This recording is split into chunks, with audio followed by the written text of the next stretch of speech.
அனைவருக்கும் வணக்கம்.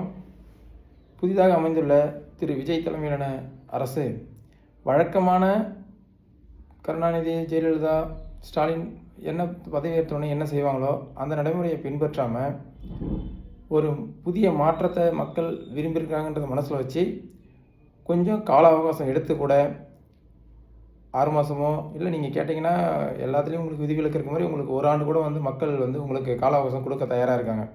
அதனால் அவசரப்பட்டு அதிகாரிகள் பேச்சை கேட்டோ இல்லை பதட்டத்திலையோ வழக்கமான நடைமுறையை நீங்கள் பின்பற்றி பழைய ஆட்சியுடைய நீட்சியாக இல்லாமல் புதுசாக மக்களுக்கு எதிர்கால சந்ததிக்கு என்ன நிலையாக நிற்குமோ அதை சிந்தித்து நீங்கள் செயல்பட வேண்டுன்றது மக்களுடைய எதிர்பார்ப்பு. ஏன் இதை நம்ம சொல்கிறோன்னா, வழக்கமாக அம்மையார் ஜெயலலிதா காலத்திலேருந்து இல்லை கலைஞர்லேருந்து கருணாநிதியிலேருந்து எடப்பாடியிலேருந்து ஆட்சிக்கு வந்த உடனே ஒரு விளம்பரம் வரும்.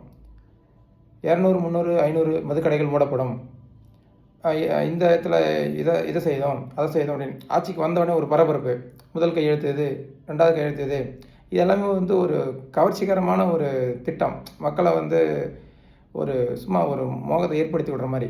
அதெல்லாம் நீங்கள் செய்யாமல் நிதானமாக உட்கார்ந்து 6 மாதமோ ஒரு ஆண்டோ நீங்கள் சிந்தித்து சரியான திட்டத்தை நீங்கள் வகுத்து உண்மையான ஒரு மக்களாட்சியை கொடுக்கணும் அப்படிங்கிறத மக்களுடைய எதிர்பார்ப்பு.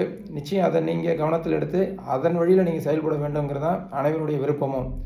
மாறா நீங்கள் ஆரம்பமே இதற்கு முன்னாடி இருந்த திமுக அரசு போல் விளம்பர அரசாக நீங்கள் இருக்க விரும்புனீங்கன்னா திமுகவுக்கு என்ன நடந்ததோ அதுதான் உங்களுக்கும் நடக்கும்.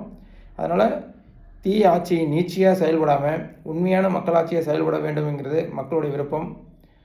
செயல்படுவீங்கன்ற நம்பிக்கை மக்களுக்கு இருக்குது. அதனால தான் உங்களுக்கு வாய்ப்பு கொடுத்துருக்காங்க. அதை நிறைவேற்றுங்க. நன்றி, வணக்கம்.